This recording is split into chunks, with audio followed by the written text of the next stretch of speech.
All right, welcome back, everybody. We just closed out our closed session, and we're moving into the open session with community development. Kell Rowen. Good morning, Kell. Morning. Okay, so I have an item and then Marissa will be up after me. I've talked to you guys about some remodeling or a refurbishing of the Permit Assistance Center and moving our building and planning departments, swapping. So we had talked internally about furniture and replacement and all that, and kind of some building remodel, what we wanted to do. And what we settled on was completely refurbishing the Permit Assistance Center, which would include facilities doing new paint, ceiling tiles, and carpet. And then we went and looked, Correctional Industries had turned in a quote for all new counter. So the Permit Assistance Center counter, clerical space, and 4 cubicles. And then we would reuse the furniture in our Permit Assistance Center to go with the furniture in the planning department. They all match, and that was purchased nearly 20 years ago, but it's still in good shape, high quality materials. And our building department would take that furniture over completely. Then our planning department would take the leftover furniture, whatever good stuff we have left. And the Correctional Industries is high quality furniture that we anticipate at least for the next 20 years being able to utilize that without having to upgrade anytime between now and 20 years, as long as we remained in this building. And even if we did move, it is furniture that could move along with us. So I did attach the quote. We do have the funds within our budget. They are restricted funds that we could use. And so both Kathy Chaussee and Jen Byerly have been working on the best way to do that in a budget amendment.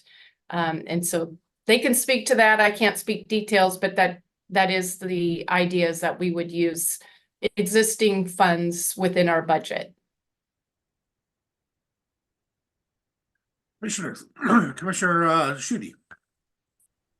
Yeah, so I guess I'll just we've gotten a lot of furniture requests this budget cycle from various offices, and so I'm just curious, Mark, if you've had a chance to. I mean, is there like an overall strategy here we should be aware of when it comes to making these kinds of purchases for the various departments, or anything that we should be aware of in regards to that? So pretty independent.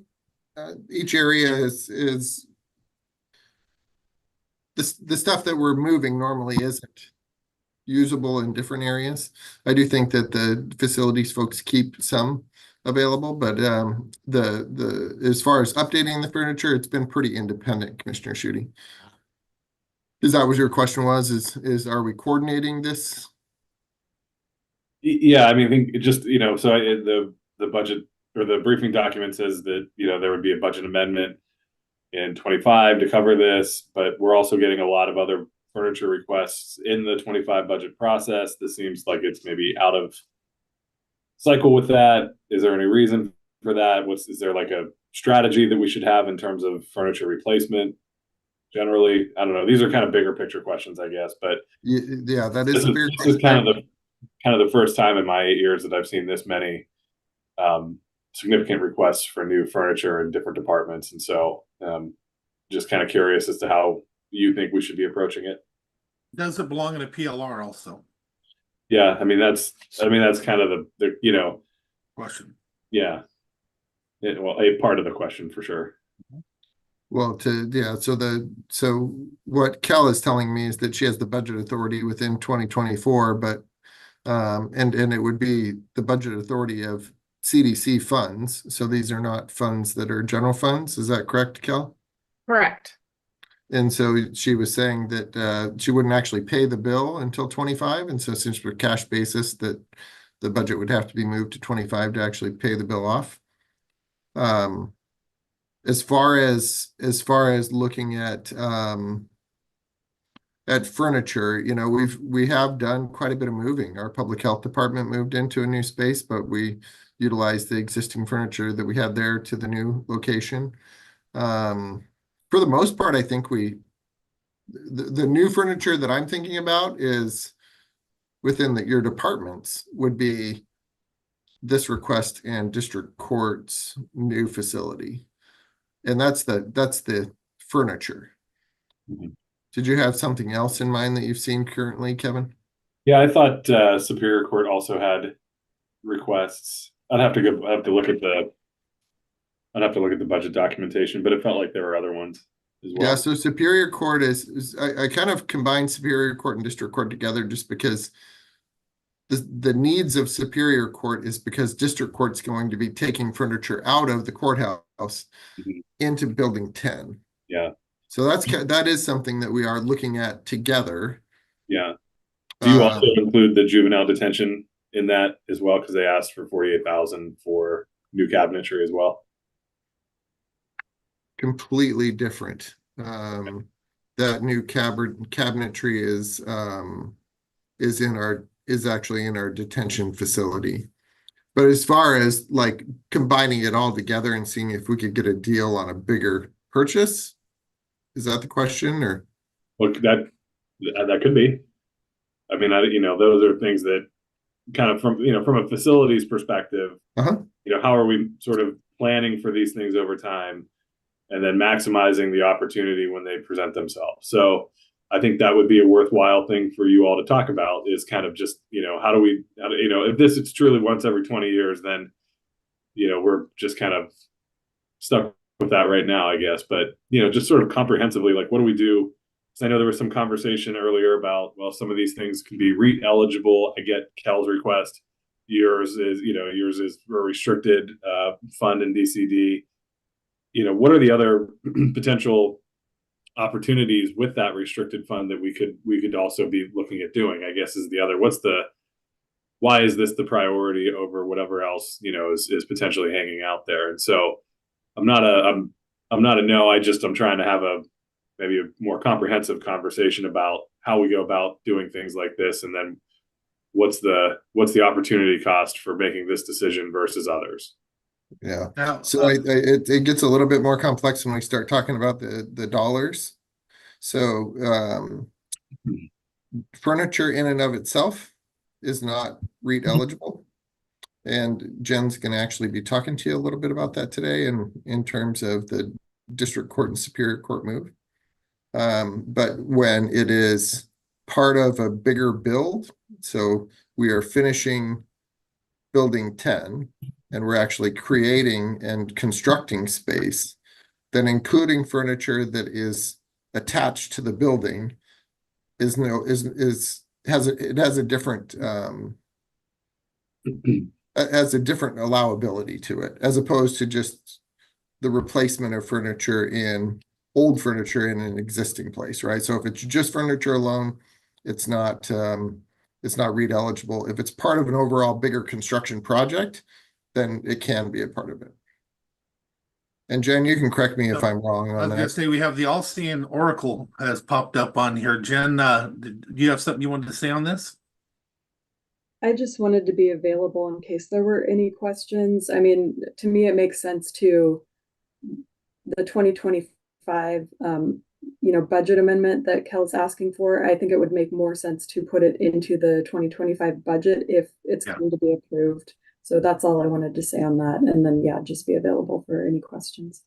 Well, I'm going to go to Sharon for more comments. Hold on one second, Kelly. I want to tell you that's the first thing that I saw is I'm curious why it wasn't or isn't, even if it is from a special fund, it should still be in the budget as a PLR. That's one of the things I'd say. And then I always wondered, based on something Kevin had said, is not only could that fund be used for something else? Why do we have that money extra in the fund? What is happening? Where's that coming from? That's a separate question I would have. Kelly, go ahead. If I have anything at all to say about this, I did go over it. I met with Kell. I will say that the furniture that's in there now is at least 20 years old.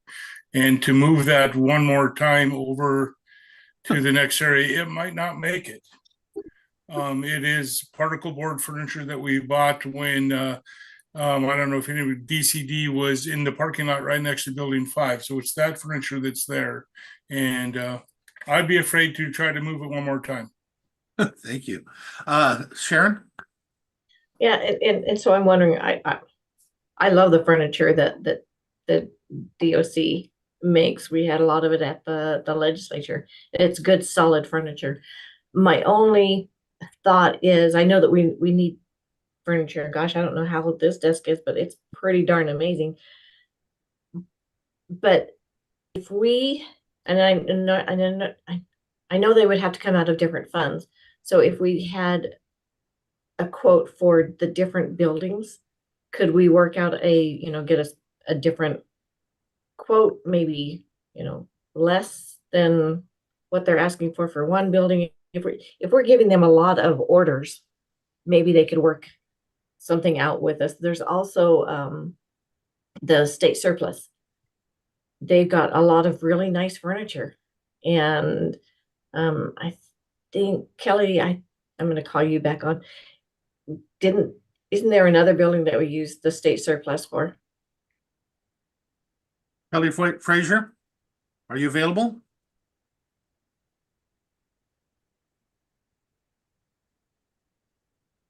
Yeah, go ahead. I was just wondering if there was extra, because it seems to me that we purchased some office furniture from the surplus, state surplus. Yeah. And it seemed like it was pretty good. Did we do that, or was that just, me having a wishful dream? I think there's been some off and on throughout the years. It just depends on what it is and where they were looking for. No. Commissioners, I can tell you that when we moved to the Public Works new facility, that was back in 2007, that was furnished almost fully by state surplus. Quite a while ago, but I do remember that happening. Okay. And with the state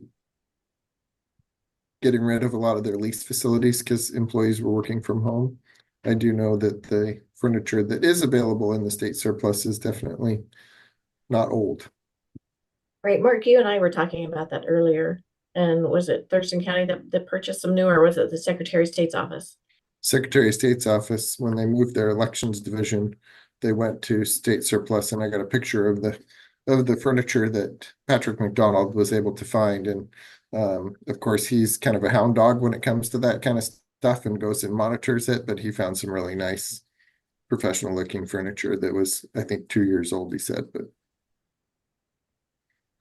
Yeah, so if you want my opinion, I would like to look there first before look for the bargains. I know Commissioner Netherland, you're one for bargain hunting, and so looking at state surplus before we have to divide or have to purchase. If they don't have anything, then of course we're going to have to, because our planners do need specific drawers and tables and things like that, just because, viewing a map on a small surface is probably not great. But if we could do that first, and then I also do like the idea of putting it down for a PLR. So I'll go next, Kell. I want to cover the same thing. I believe it should be a PLR. I don't have issue with it.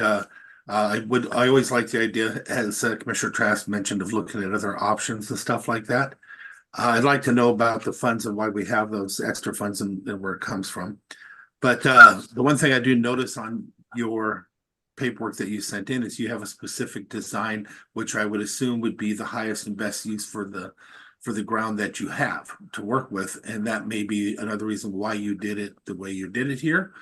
So I'm not saying no to looking at the new design because of the capacity that looks like you're trying to build into your facility. But I do want to go back. I do think it should be on a PLR. We're a little bit out of step here when we're doing this. Put it directly in PLR. We'll discuss it again as commissioners. Perhaps send somebody out there, Mark, so they can at least take a look at and see what's out there for Commissioner Trask. And then during that discussion on the PLR, we should have the discussion on whether we should have, if not, maybe still should, put it together for a bigger ask. But again, I do want to make point that I do see, Kell, that you have it specifically designed for your layout, and that's not lost on me. So with that said, am I understanding, commissioners, that we have all three that are asking it for it to be a PLR request? Is that correct? Yes. Okay, and that we want to send somebody out to at least see what we have for the state surplus. Is that correct?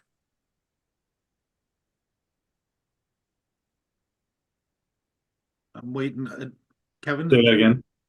Are we wanting to send somebody out to see what they have on the state surplus, or move forward with this one? Commissioner Trask asked for him to have a look. I don't have a problem with that. I see Kelly's kind of trying to get our attention, but Yeah, Kelly, go ahead. I'm on state surplus every week looking through.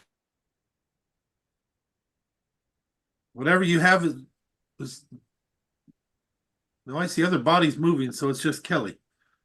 Kelly, you're frozen if you can hear us. There you go. You're back. Go ahead and start over with that Good. masterful. I was saying that I go on state surplus all the time, and I'm looking through there just for all kinds of stuff. So I will keep my eyes open. It definitely might not fit the area that we have, but I can surely do my best to modify to look and do whatever. So if you don't mind, take a look at that. And so we have this discussion on the PLR again. If you don't mind, maybe bring that to us and what you found. Because it sounds to me like we're going to want to make a decision on it during this budget cycle for the 25. So I'd rather find out. Does that take care of everything that the commissioners are looking for, or am I missing any part? No, works for me. But we are asking Mark for, at least in the near future, if not looking at this one, what it would look like to get everybody together and look for a master request. Is that what I heard also in the future? I'm seeing heads shaking. Or just, I mean, I know that, there's, maybe some forward planning that could happen. Because I suspect that, we have this issue in a couple of departments, and one is obviously being triggered by a larger construction project. But, I think there's probably a lot of these needs across the county. And so just, I think adding that to the work we do from a facilities planning perspective is probably a good thing. Just trying to see what's coming down the pike. That makes sense to me. Are you clear on that one, Mark? I am, yeah. I think that with the move of the Department of Health and being able to kind of open up the space within DCD, that's in my mind what triggered some of this. But absolutely can take a look throughout the other departments at least and see where there's a need. As far as the Department of Corrections goes, I think that their furniture is just a basic set cost. You don't get volume discounts with Department of Corrections, but you may be able to, with Creative Office or another supplier like that, you may be able to get some discounts if you purchase a lot. Hey, Kel, did I see your hand come up for a second? Your personal hand? Did you need to? No, but I will take the opportunity to remind Kelly that the furniture we plan on reusing is, I believe, the good stuff. It's dated as far as looks aesthetically, but it is solid and useful. And I think he's thinking of the particle board furniture we've purchased more recently for additional desks and stuff, and those do not move well. And so the current furniture that the permit techs are using is what matches the remainder furniture in the planning department. And that was purchased nearly 20 years ago and is pretty solid. All right, Kel, have we been clear as mud, or do you understand what we're I asking? think so. I'll continue to work with Kelly and Mark. I'll look at perhaps Jeannie and I could take a trip to the state surplus. I think cubicles are probably easy to find, but it's our main counter that's open to the public, that and that clerical space, that may be a little more difficult to replace. But we'll do that. And then I'm going to be followed by Marissa Watson, who I believe is talking about capital Nope. facilities. And if we Before, think of, before you go there though, Kel, remember that you can do both. Perhaps you get the cubicles and stuff like that. Right. And still tell us, this is just my opinion, then you look and tell us, I really need a counter like this in order to better serve the public though. And that's not what they have down there. I'm open to any of that, just so you know. okay, sounds good. Okay, Marissa, Morning, commissioners. welcome. Morning. So I brought this to you back end of September, and I'm bringing it forward again, just to get it set up for a public hearing date. It's the Capital Improvement Program annual update for the 2025 to 2030 cycle. I briefed it on September 30th just to give some background, and then I said I was going to come back when we were a little bit closer to setting the budget hearing, so I could kind of correspond with that date. So I'm asking to set a hearing for Tuesday, December 3rd. I have no issue, commissioners. Yeah, that's great with me. Sounds good. All right, you have a yes, Marissa. Okay, great. Thank you. All right, Kel, do you have anything else for us? No, I'm good. Okay, thank you. Do you guys have anything for Kel? All right, have a good day, Kel. Next up, I have Public Health, Dave Windom. Good morning, Dave. Hey, good morning, commissioners. We're going to start off with Melissa and then with Ian. Good morning, commissioners. This morning I am bringing forward, at the recommendation of the Housing and Behavioral Health Advisory Board, information regarding House Bill 1590, which allows a county or city legislative authority to impose no more than a 1/10 of 1% sales and use tax for housing and related services. So this is specifically for the construction of affordable housing facilities that provide housing related services. And it also includes mental health and behavioral health facilities. This is potentially a timely opportunity to designate a fund for many of the strategies that have emerged in the last few years to address homelessness and behavioral health challenges in our community. For example, the BCRA just presented to the board last week a draft report on the Community Justice Center analysis, which in addition to the jail includes integrated mental health, behavioral health, and SUD services on the campus. A portion of the tax collected could be used for the construction as well as the operations of a behavioral health facility such as that. In 2022, the county contracted with the FCS group to conduct a housing needs assessment, which forecasted the housing needs for Mason County. 1590 was identified as a potential source of funding to help increase affordable housing stock as the population grows. And last year, the city stood up a homeless task force from which I think a number of strategies to address homelessness and housing stability were addressed.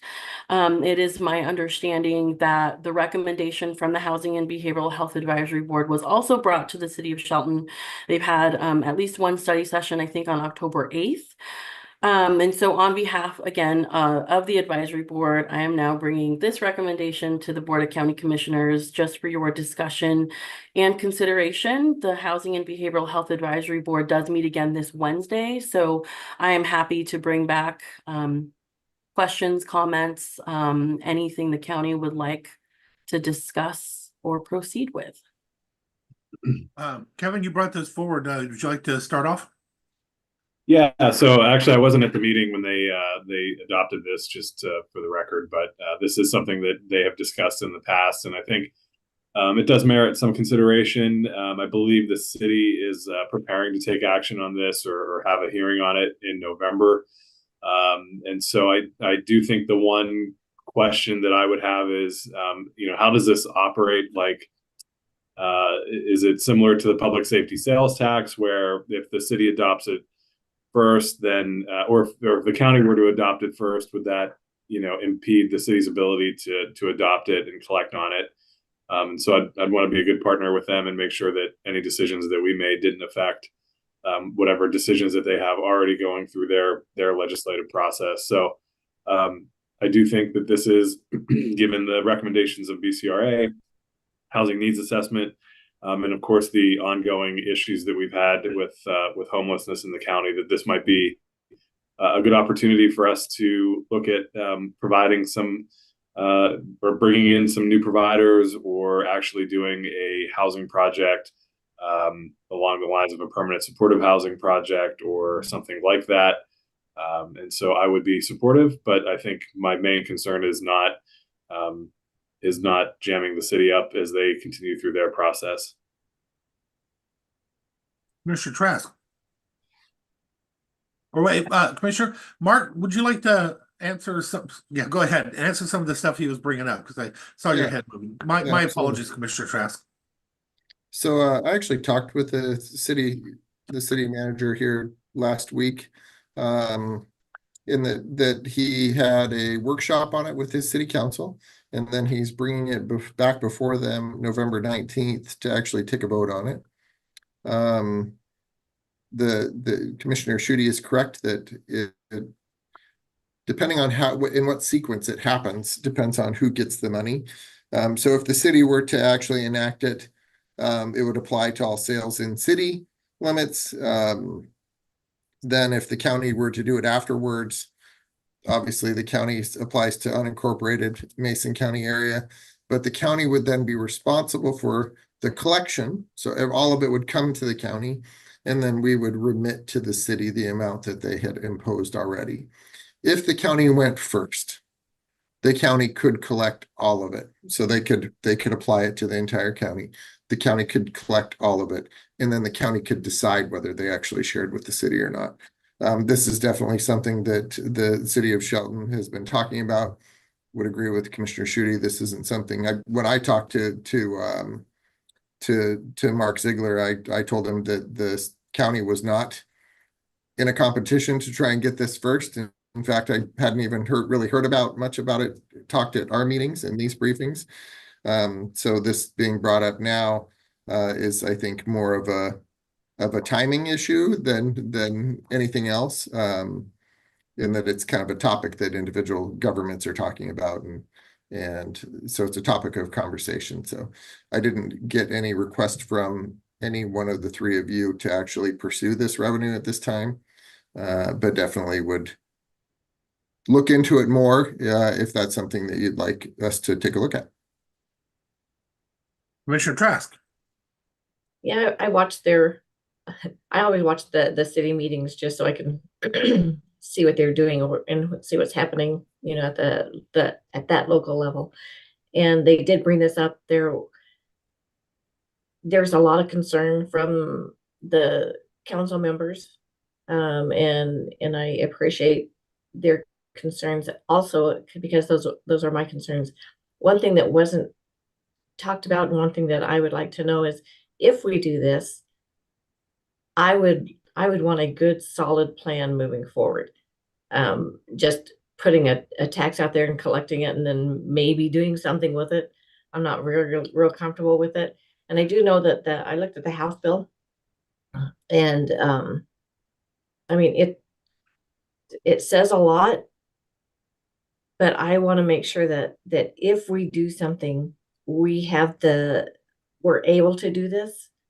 There's so many things that we have going on, that rules and regulations that we can't even enforce with the staff that we have. So I worry about moving forward on something that we may not be set up to do. Okay. And as for myself, this was brought to me actually a while ago, the idea of it from Todd and all, and I have the same exact statement as Commissioner Trask just made. I do not believe in taking these taxes unless I don't like them anyway, but if we're going to do it, I am not interested unless there's a plan, a real solid plan for brick and mortar. I don't want to create more food dishes and disperse it out amongst more different places that end up eating it with staff. Although the one thing I did catch on this last statement that I hadn't thought about, and I don't know why I hadn't, I don't know which one of you mentioned, but we could use it for more than we could use it for a different kind of housing. What was that you mentioned was it mental health? Was it drug? What was mentioned there? Yeah. Oh, Commissioner Shute, was that question for Commissioner Shute? I had mentioned permanent Yeah. supportive housing. That's what it was. So please explain that one to me a little bit more.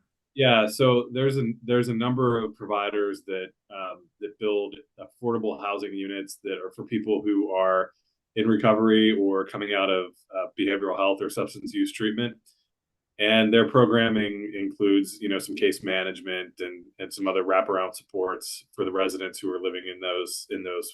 I don't want to call them facilities. I mean, they're multifamily housing units. But yeah, so that's an option. And I'll just kind of say, in terms of the plan, Melissa, it might be helpful to bring back in front of the commission the housing needs assessment, because there is a plan in there, as well as our 5-year homeless response plan that we've briefed on in the past. It might be good to just kind of bring that in as a refresher, that there are some options there that I think the commission should really consider and try to move forward with. If that's helpful, I think it would be a good place to start the conversation, just as a reminder of the work that we've already done and what we've already adopted. So I agree. I'd like to see that again. For myself, what I'm talking about is I'd like to see an actual brick and mortar discussion right now. What for a building? If like I said, I'm not even in favor of this at this point, but I never turn my nose up on it if it's going to actually fix a problem. We have to keep that in mind. But with that, to fix a problem, it would need to be brick and mortar. It need to be a serious plan already with something to design. But if we were to do it, I never want to take away from the city's ability to do what they need to do to take theirs. If they don't want us to deal with it and they wanted us to take it and they want us to consider that, then one of the things that could be considered is an actual project that is happening in the city first, because that affects all of us. But at this point, I'm not even in favor of it. So I just wanted to say, if we did take it in, maybe that plan would be a facility right downtown Shelton that would actually handle some of the homeless or housing issues that we really truly need. And the city asking us to do it, to jump on board, then I'd have more consideration of it. So at this point, I'm not in favor of it. I am willing to look at other things, but I'm not in favor. Commissioner Trask, is that what I heard from you as well? That you weren't? Yeah. I'm not comfortable moving forward until I see a good plan. And I'd also like to know, how much how much revenue would that be? How much tax would we collect? And then with that tax, what would be the plan, the path forward? Okay. Commissioner Shute, you want about? Yeah, I'll just add 2 more things to that. You might recall a few, maybe about 6 months or so ago, Public Health brought in front of us an RFI for housing projects. And I think that would be a great opportunity to revisit that as well, and actually put that out there to solicit some interest, on a brick and mortar project that we could actually maybe work on. So I hear everything that the commission is saying, and I understand why there would be a little interest in a new 0.1% tax. But I also think that we've had several things come before the commission, housing related, that we just have not taken action on. And so I want those things to come back in front of the commission and maybe give it another chance to take a look at those and maybe take some action on those things when I hear, we want to have a plan and we want to move things forward. So I think we should probably take a look back at those and see if there's anything in there that you like, or maybe you can provide some feedback on how to, maybe make them a little bit more palatable to you. But we also just received last week the letter of interest from Peninsula Services on affordable housing projects here in the county. So I think it's out there. I think we just need to, revisit some of these plans that we've already approved and take a look at what's available to us and get to work on actually developing a plan that you guys can support. So the ask, and I'll agree with that ask. So that makes to Melissa, can you bring forward, maybe we have a small work study session to go over what we already have. Again, for myself, when I say brick and mortar, I'd like to see what it looks like to actually build one, who wants to build it, how much it would cost to build it. Then of course we'd look at the revenues that would come in, how it'd be portioned out between the city, and what kind of monies we would have to make the payments if it was a true brick and mortar. I do want to say I'm not a fan of, I do like the supportive housing, but at the same time, I know we have not had too great a luck with that personally here over the years when we've done it with Homes First and others, doesn't mean that it can't be done right. Can't be done in a manner that I would be supportive of. I just need to see something different and better than what we've done in the past. Is that clear, Melissa? Today we're Yes. all over the place. You Yes. do understand Nope. that? I knew you would. You, I'm on it. okay, commissioners, anything further on that you'd like to have included or discussed? Nope, not for me. No, I don't think so. I just want to make sure that if we do something, it is a benefit to Mason County and not a burden. Amen. All right, Melissa, you've got your marching orders on that one. Do you have anything else for us on this? That is all I have. Thank you so much. Thank you. Dave. Okay, and our next thing is our water report from Ian. Good morning, Commissioners. This is our annual water quality report. The performance date is from July 1st of 2023 to June 30th of 2024. So that's a report of all the surface water quality activity that's gone on in the county, our results, upgrades or downgrades or changes to shellfish classifications. I think it's a pretty good report. Our report last year was a story map that was done through ArcGIS, but the staff member that we had that created that left, unfortunately. So we are back to a standard report. I love to hear any feedback you have on it. But I would like to do a press release to read at the November 5th regular meeting, just to let folks know about it and spread the word so we can get people more informed about water quality. Okay. Commissioners? Yeah, so Ian, I think this is a great start.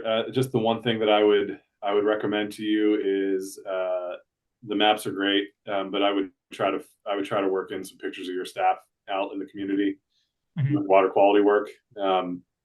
This is in support of the Clean Water District funding that the commission adopted a couple of years ago, and I think aside from maps, I think it would be great for people to see that your team is actually out on the ground in the community doing this work as well. Yeah, we can try to work some of that, and it's always hard because our staff are by themselves working, so it's hard to take pictures of yourself as you're doing things. I think maybe we have one picture in there of someone's hand holding a water quality monitor. Yeah, I just think it's hard to relate to the maps. That's all. If I'm a taxpayer. Mm-hmm. Mr. Trask. Yeah, I love it. It was such an education for me to be on when we had it, the separate districts, learning how things were done and also the cooperation between departments. So not just our internal departments, but ecology and the tribes and others. So seeing how we all work together to make sure that we've got good data and able to help protect our marine life. So I think it's great. And I do like that you have the links in there and then the maps. And I don't know, maybe we should purchase selfie sticks. Could that be a PLR? That would hurt my soul if we bought selfie sticks for the department. You'd be the first target, right? I don't know. Dave has apparently a new podcasting room up at his new office. Maybe there's some overlap between your team and the community health team, Ian, that does health education that could work on this. Do you have one of those 360 things yet, Dave, that goes around you? Yeah, we could try to get Emily to go out and do some water quality work with us and take some I think she'd love it. Excellent. Have her wear good boots and a raincoat. Yeah, that's not a standard garb for a public information person. No. All right. Anything else? That's all. All right. Thank you. What else you got, Dave? Well, about the only thing I have left is on Friday we had our first public health tabletop exercise, emergency response exercise at our new location. brought in the hospital and emergency management, some other folks, to talk about one of my worst fears, which is measles outbreak in a summer camp was our example this time. So, so we're starting to use that facility already to do some more of that outreach and a training with other folks. And one of the things we did find out is we didn't have enough partners at the table. So we'll be working on that some more. And you'll be seeing more of those exercises from us. And at some point, we're going to be bringing the commissioners in on that, because in public health response, obviously it starts in public health, but as we exhaust resources, then it escalates and it goes upward, and that's where you all come in. All right. Anything for Dave? Sounds like fun. All right. Thank you, Dave. Thanks. All right. Next up, I have I have Public Works. Loretta. Morning. Morning. First up, commissioners, we're asking to place a news release on the November 5th meeting agenda. And this release is regarding our annual increase for our solid waste fees. And you can see that those are attached. Commissioner Trash, can I do this one for you? Are you going to have somebody there to read it? Yes. Thank you. Absolutely. No, Mark, right? I'm just kidding. Yes, we will. All right. Everybody good with that, Commissioner Trask, Commissioner Schutte? Yep, that was good. Sounds good. What else you got? Okay, and then next up, Lovejoy will share with you a request to set a public hearing for some vacations. Good morning. Morning. I have a proposal for road vacation number 420. This was proposed by Peggy Merriam, which owns the parcel number 22213-11-60030.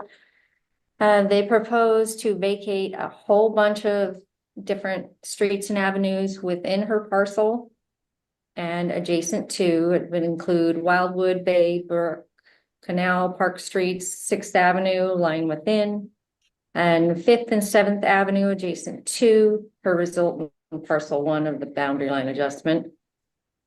We've never maintained these, so we have no records of these roads being opened.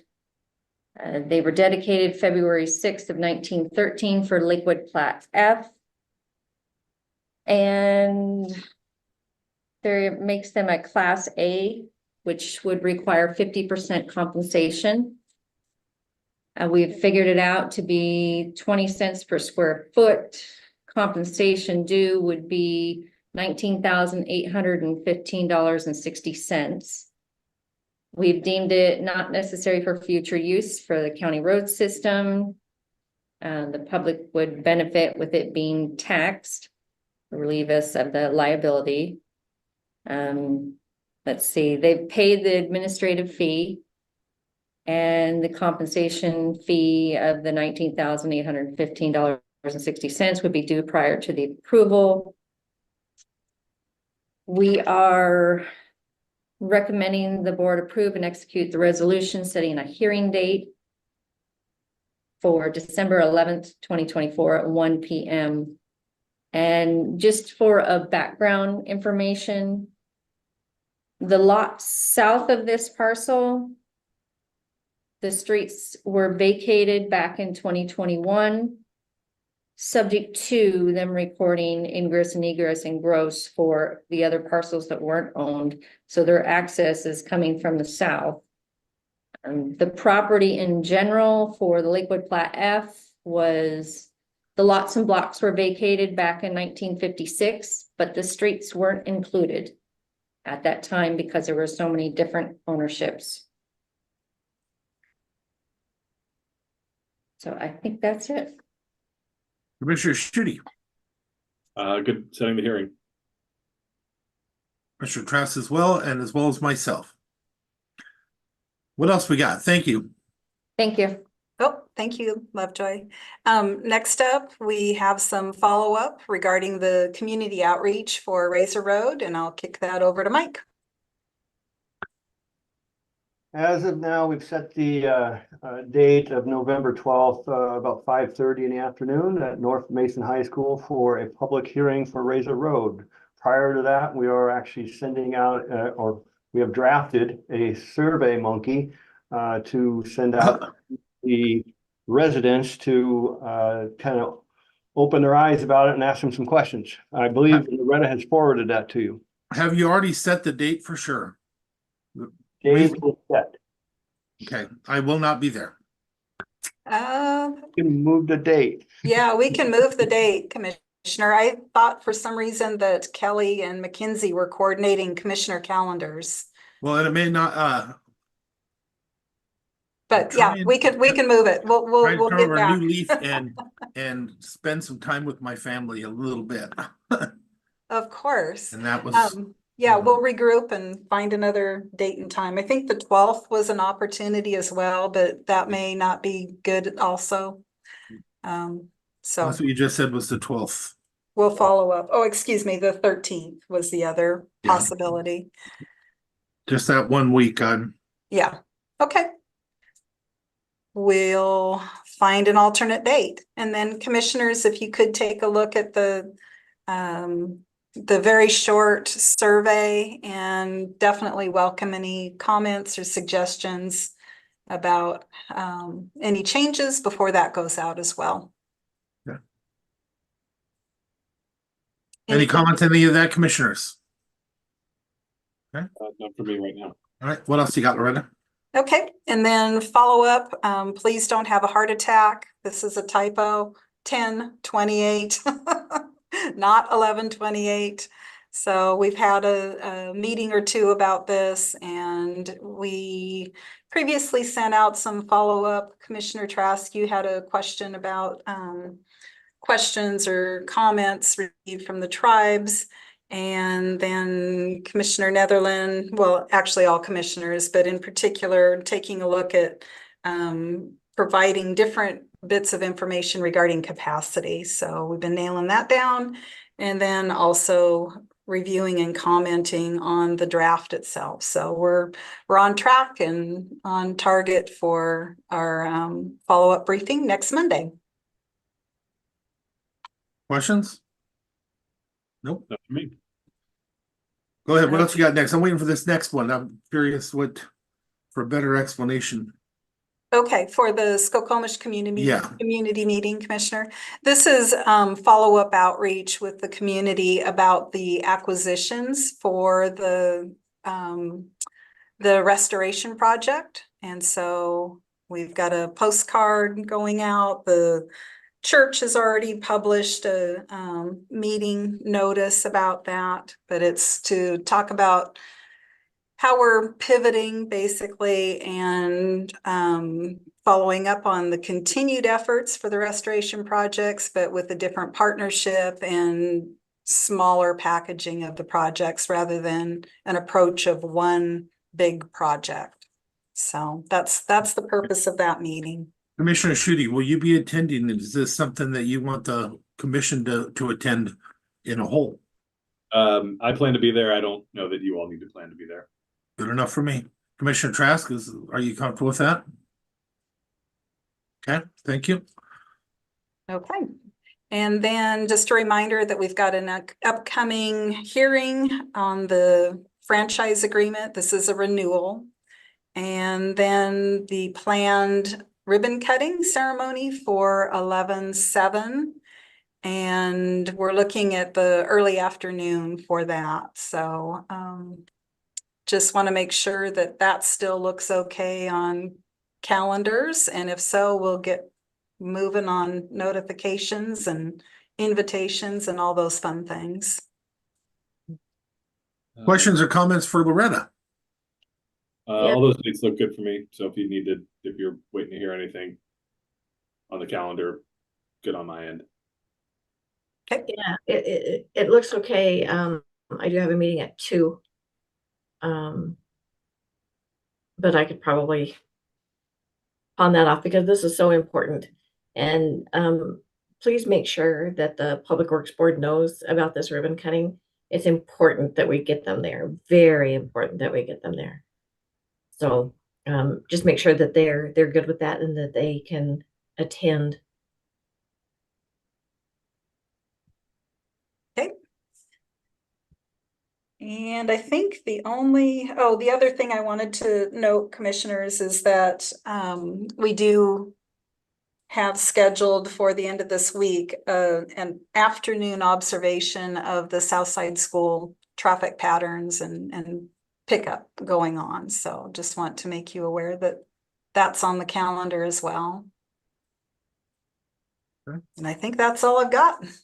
Do you have anything for Loretta, folks? I just want to thank Loretta for getting that together. It's so important that we get out there and see what we can do to help keep our kids safe. Definitely appreciate the collaboration with the Sheriff's Department as well. Commissioner Shitty, anything? Not for me. All right.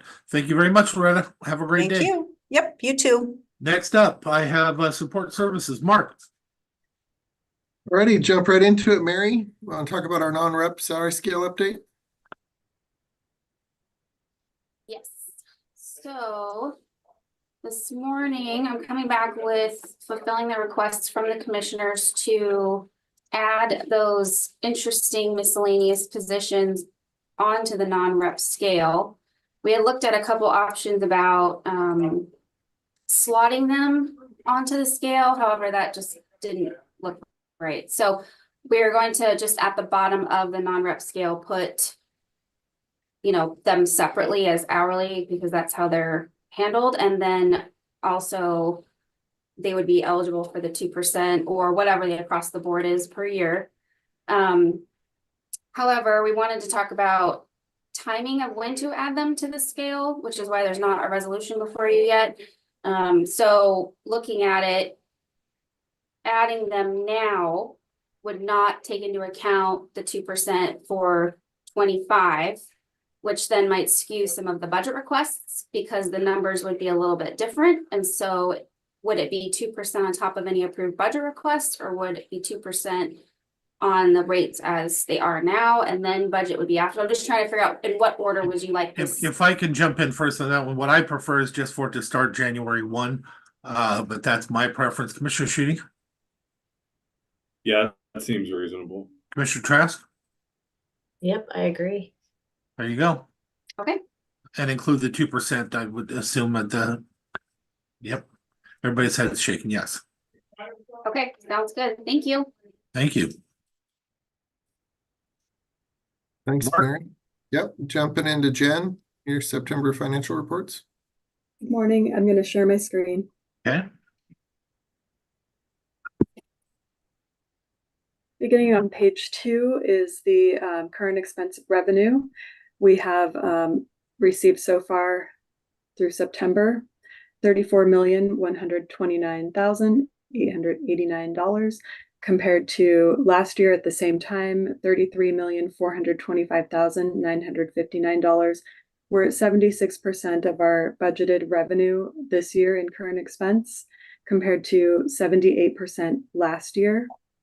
We did receive in non-departmental the LATCF funds, which are close to 800,000, and that wasn't included in the budget here at this So point. that was not included in this document that I have in front of me. Is that what you just said? The dollars are included as cash in the revenue received, but the budget is not included as budgeted revenue. So that's why this looks a little bit closer than this year. We have the $1 million budgeted for the jail expansion study, and we have received about half of that through September. Yeah. So that's the majority of the difference here. And stop me along the way if you have any questions or comments. Moving on to the treasurer's revenue detail, we have received through September 22,748,000 compared to last year 22,340,000. We're at 78% of our budgeted revenue in the treasurer's office compared to 79% last year. So looking pretty comparable there. Expenditures in the general fund, we've expended through September of this year $34,468,000 compared to last year $31,707,000. We've expended 65% of our budgeted expenditures this year compared to 66% last year.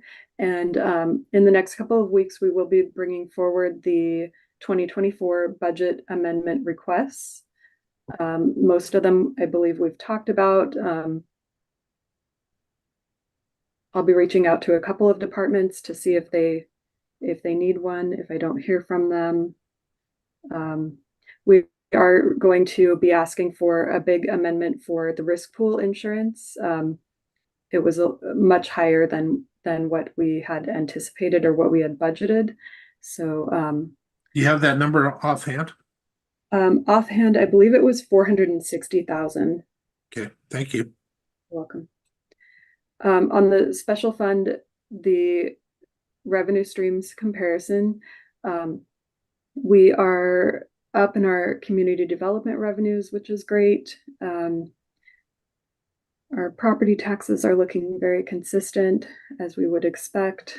The road diversion property tax is as well. And of course, the county road property tax. I did change the current expense sales tax number, wasn't updated on the sheet that you had. So this number is updated and our sales tax is looking great. We're close to 7.3 million at the end of September. Criminal justice taxes and entitlements, that's up, and along with the rural sales and use tax. The homelessness prevention filings are up. And lodging tax is up, and so is REIT. So that is all looking good. The detailed sales tax we have received, again, through September, close to 7.3 million. The amount that we received in September is close to 67,000 more than at this time last year. So our sales tax continues to look really great. We're anticipating about 9.8 million at the end of the year, and we budgeted 9.2. What are you showing in our budget for this year? I was going to look it up, but I'll just ask you. Our budget this year? No, from 25 that you're expected. What number did you use? So we anticipated 9.5 million, so we could increase that a little bit. I hate to go. No, I'm comfortable with the 9.5. I just was wondering what it was. That's yeah, just in case it goes down. But Yep. I mean, that is a place that we could look at if yeah. Nope, I like it. Thank you. you're welcome. The 6-year financial recap. So we have $27,283,590 in cash at the end of September. That is about $1 million lower than this point last year. So that's good. We had we need to start spending some of that cash, and so looks like we are spending a little bit. The revenues, again, were 76% of our budgeted revenue, and the expenditures were at 65% of the budgeted expenditures, and that looks very consistent with the previous 5 years, both of those numbers. On the special fund cash balances, we are at $64,785,500 at the end of September, and that is looking good compared to the previous 5 years overall on the special funds. The motor pool summary, we have expended $1,104,000 through the end of September. We've budgeted about a little over 1.9. We've only expended 57% of our budget. Some of our vehicles are starting to come in, so that number may increase a little bit more closer to the end of the year. Jen, as a just side note for later, if you could send it to me, if you don't mind pulling down what our actual costs are expected to be this year based on where we're at for this year, what our actual costs were last year and the year before, running 3 years. And if you could drop back 6 and do a 3 year at that time to see what they were charging Because we're gonna have 5% at least. For motor pool? Yeah, per year, because before we ended up with our own motor pool when they, I'm just trying to keep a running track of what it actually is compared to what they said it was going to be from the ER&R when we were doing this. So can far, it's proven to be good, but I just want to keep track on it yearly. Can you run down, please, one more time what you're asking? Yes, our actual total cost for ER&R for all the vehicles. And then do it for the last maybe 2 years, 3 years, and then jump back to where we had ER&R that was not through us. When we had ER&R going through Public Works. And see what the total expenditure was on vehicles there. So we do that analysis at the end of each year. It's Yeah. really difficult to do it mid-year. I'm fine with that, just get, as long as I get it. Okay, so that one, Yeah. just as long as I send that to you, the one that's already Yes, filed. Okay, great. thank you. You're welcome. So the special fund revenues, we have received 44,635,000 through the end of September, compared to last year 42,937,000, and we're at 71% of our budgeted revenue in both this year and last year in our special funds. The expenditures, we've expended $38,099,500 this year, and $35,696,000 last year. We're at 51% of our budgeted expenditures this year compared to 47% last year. The last thing that I have is the county debt. So our total county debt at the end of September is $15,712,000, and our total capacity is 203,000. So I mean 203 million. So so we're looking really, really good there. So any other questions or comments on any of this? Thing for me. Thank you. Nope, I'm good. Commissioner Trask, Yeah, no, great job. as Thank you. always. Okay, I'll stop my share. And the next thing that I have for you is the local assistance and tribal consistency funds, those LATCF funds that I feel like we've talked a lot about them lately. It was an advance grant that we received from the Treasury, and we received that cash in 2023, and we can hold on to this cash for as long as we want, as long as we report on it every year. The only thing we cannot spend these funds on is lobbying services. We can use it for any governmental purpose. And so what we are proposing is that we use 150,000 of this money to pay for the furniture and equipment for split between district court and superior court. So 50,000 in superior court, and then 100,000 in district court to help pay for the move of district court into building 10. And the remainder of those funds, $645,769.30, would be moved into REIT 1 and spent on the building 10 remodel. And so these funds are already included in the proposed 2025 budget as a transfer.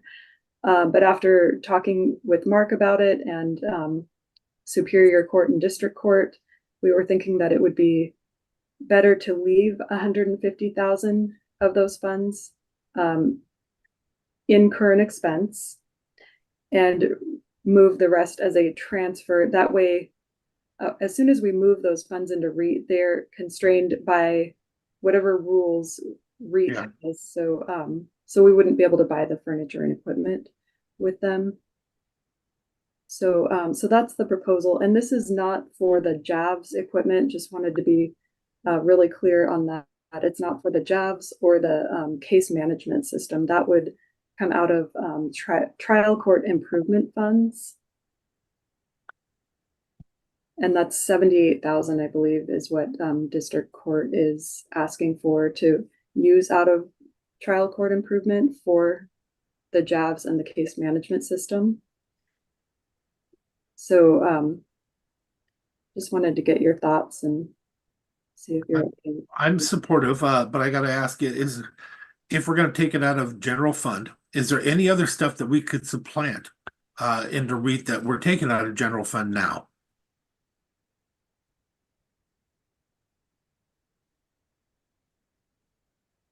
I don't believe so. Did you have an idea of something, Jen? No, I mean, I think the fact that the proposal came in at 1.2 million, right? Instead of a little bit higher, like we were thinking, really helps free up some of the REIT that's always in, competition, I feel like for use. So I don't think there's really a need to move any more into REIT. And that's what I'm saying. I'm not asking if there's a need. I'm asking if there's anything else that could be supplanted and that where we could use, how should I put it? Okay, we're gonna take 150,000 of what we wanted to spend that we expected to spend it out of REIT. We're gonna spend it out of the general fund. Is there anything that we're paying for out of the general fund that we can pay for with REIT? It lowers that issue with money in, money out on the general fund. I'm just looking for, you don't have to have that answer today, but if you don't mind, take a look at that, see if you can find anything else for the near future. Yeah, I mean, we'll be talking a little bit about that tomorrow, not on REIT 1, but Russellwood is requesting 100,000, and Loretta and I talked, and Stephanie and I have emailed a little bit about the possible use of maybe 0.09 funds and REIT 2 funds instead. And I need to clarify with I need to see, check with Tim Whitehead on the possibility of maybe the 0.09 funds being eligible for Russellwood. It's iffy at this point. We're kind of banking on, people working from home in order for that to be an eligible use. So I don't know. That's kind of what we're. So the 0.09 funds have an economic development Yes. attached to them. And so Russellwood is a closed system, predominantly residential. So there's really no business in there, but there are individuals that possibly could be working from home there that support business. So yeah, but it could be used for economic development, and sewers are always considered economic development. Even maintenance of economic development for 09, but that wasn't what I was talking about, though. I was talking about in regards to the 150,000. A whole separate idea is if we're going to take money and put it into the general fund, a debit, is there any type of credit that or a debit that normally was going to come out of the general fund that we don't have to, that we could still take it out of REIT? That's all I was talking about, just to supplant the 150,000 instead of a debit into our ending fund balance. But I'm good. Go ahead. Commissioners, do you have any questions? None for me. Okay. What else you got, Jennifer? That's all that I had. On the original action agenda, I had put October 22nd, and I ended up moving this briefing forward. So this doesn't need to go October 22nd. It can go for action on November 5th. Okay. So if you're okay with this, I would like to ask that it go to action on November 5th. Are you comfortable, Commissioner Schutte? I am. Are you comfortable, Commissioner Trask?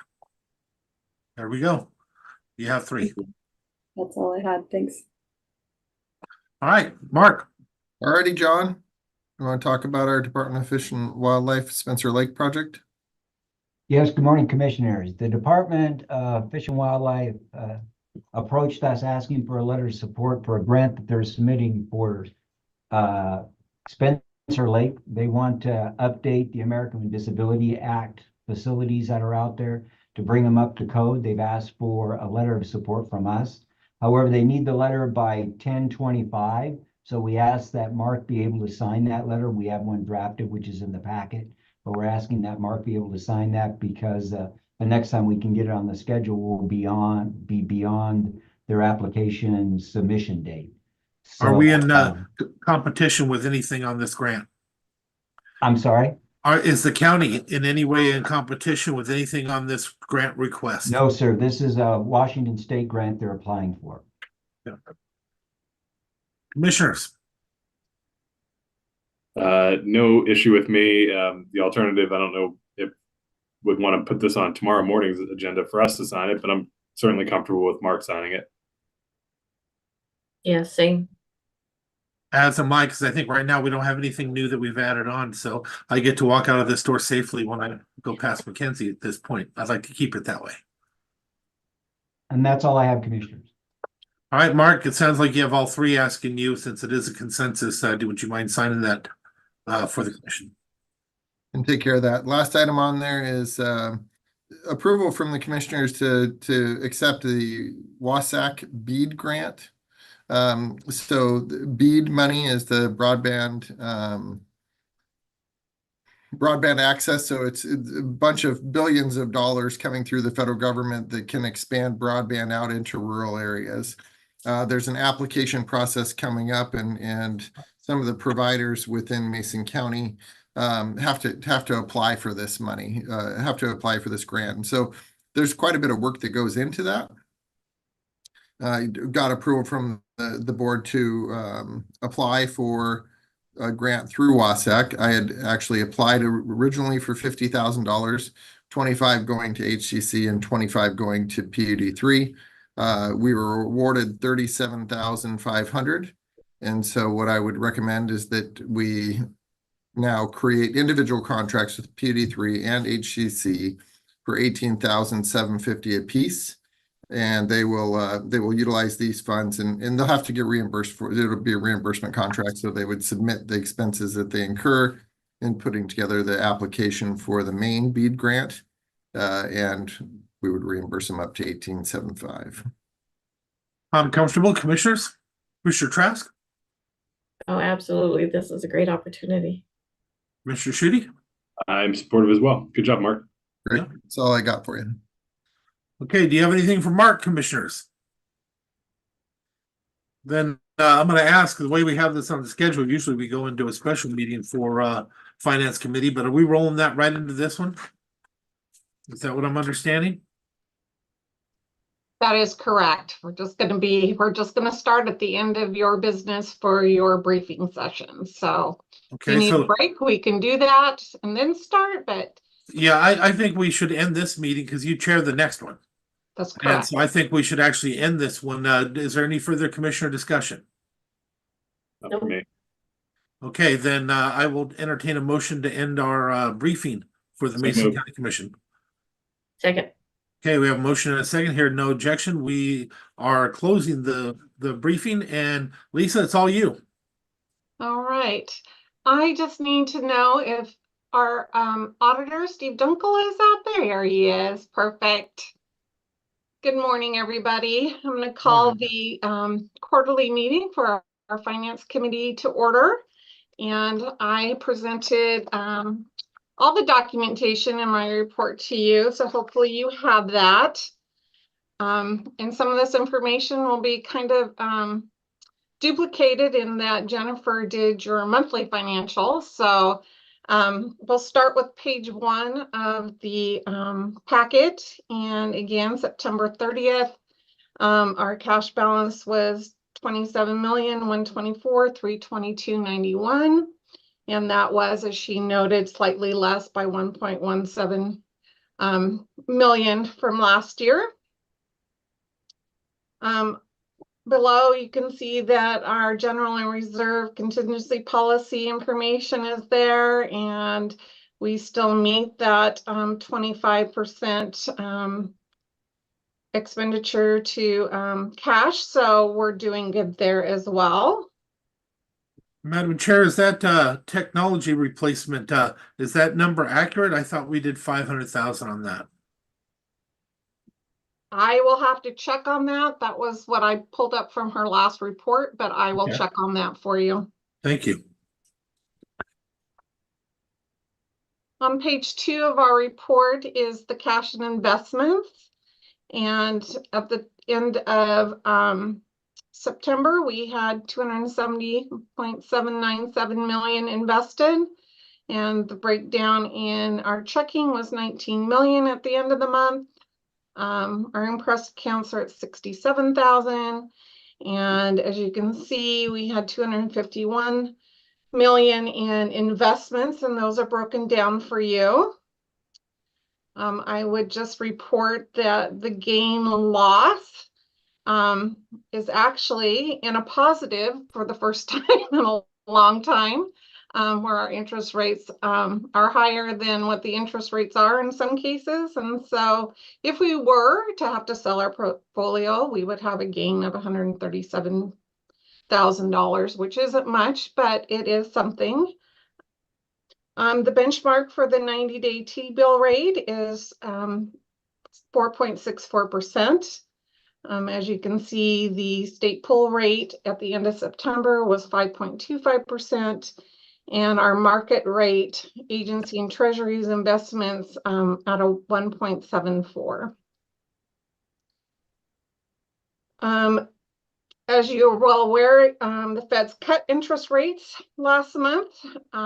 We expect another small interest rate cut moving into the future, but it sounds like they'll be going down.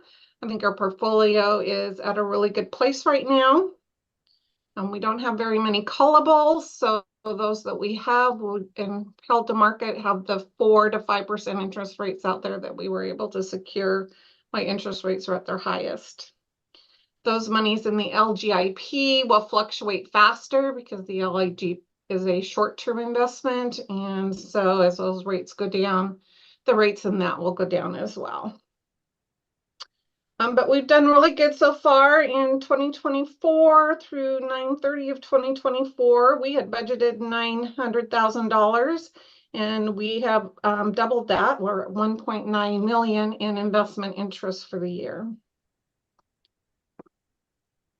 I don't have much in banking costs at this moment. So to date, we've spent $3,802. Page 3 is out of order, so just disregard that one. And we'll go to page 4, which is just our old business and some new business. So under old business, we have that Skokomish River Ecosystem Restoration Project. And as of the end of September, Loretta had noted that this project is no longer being considered and will not need county funding. I think I kind of heard from her today that it's kind of being morphed into something different. So we'll see what that is in the future. The Belfair wastewater system extension update. We've got the final loan amendment. You've signed that. We received the final amortization schedule just last week. We got their first bill in the mail today for that payment, so we'll get that taken care of. It's changed slightly from my report, but we do have everything we need for that and should be able to close it out and then move it in over to our debt side. Shetland Road, RED, updated. They are still working on getting those easements recorded and underway. Sounds like we won't need a loan until late 2025. As you know, I've heard back from a couple different banks that they have some interest in that loan. But because of the delay in construction, that may change and we'll see where we are in 2025. Any questions? I would just note that all the supporting documentation for the report and all of that is in your packet as well. So if you have any questions, don't hesitate to ask me. Lisa, is that amortization schedule available to us? Is that it's not? You said it's not in the packet. It's not in the packet. I just received it Thursday or Friday, so this had already been sent downstairs, but I will make sure I send it out to you today. Perfect. Thank you. Let's see what else. I have new business, and that was the annual review and approval of the updated investment policy. And that is page 62 through 77 of your packet. I have oh, not 62. Oh, well, maybe we have 2 pages 62. I apologize. It's tax time and I was doing this in the middle of other things. So our investment policy requires review every year. We haven't done any up-to-dates to it. It works really well for us. But there is one revision that I would like to bring to note and hopefully get the approval of the Finance Committee. And that is on page 66, where it talks about registered warrants. And registered warrants were taken out of the word registered warrants was taken out of the RCWs, and they're now loans, contracts, or promissory notes. And so I wanted to update that wording in the investment policy and just note as it was set out in the RCW. So just a small change in the actual investment policy. There's some big changes to the next procedures, but I just wanted to ask and see if you have any questions or comments about the changes or anything you would like to see changed, Randy or Steve, in the investment policy. Okay. So if you're good with that, I would take a motion to approve the revised investment policy as submitted, and then I can get that to you for signatures. I move we approve the revised investment policy as submitted in its entirety. Second. It's been moved and seconded. Any other discussion? All in favor say aye. Aye. Aye. Aye. Thank you. Like I said, I'll get that to you for your signatures. The second item I have on here is on page 78, and that is the county held registered warrant policy and procedures. And so again, this needed updated to remove the word registered warrants and add contract promissory notes or loans. And then there was some other language I really wanted to get in here, which one is, referring to the RCW itself, 362910. And note that the treasurer may invest in these. There's no given that, the county has to. It is based on whether or not we have the funding available to do so. And so I wanted to also make sure that the districts and departments were aware that there's no guarantee that these funds are available. So we will look at those, before issuing warrants, and, if we're unable to meet their needs, what are the processes moving forward for that? Also, now that we've been registering warrants or have loans with the Shelton School District and have for a couple of years off and on, some of our processes and how we do these internally needed to be updated and changed. And so one of the things I did is take out the procedures for doing them and leaving those at the department level, but updating them as well, and just making this the policy. So they're not in the same area. So if we have to make updates to the procedures themselves, it won't take us at the Finance Committee the ability to have to approve them each time. So this would also, if approved by the Finance Committee, would go before the board for their approval. And so that is something that I would have ready to go for a briefing and commissioner meeting within the next month or so if we need to, or when we need to, if approved. So I made lots of changes. I hope you had time to review them. If not, and you need more time, please let me know. But I am happy to answer any questions that you may have or concerns you may have.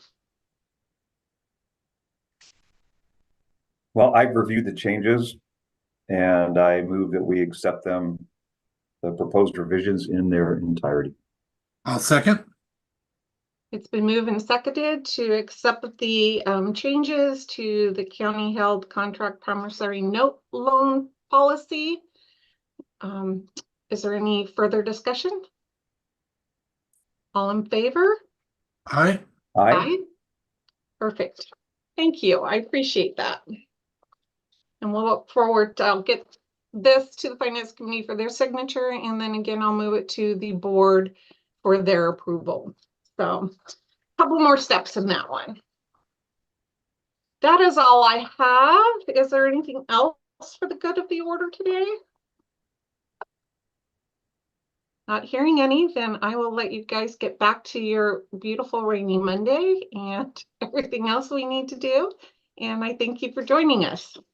See everybody tomorrow. All right, we're Thank you very adjourned. much. Bye.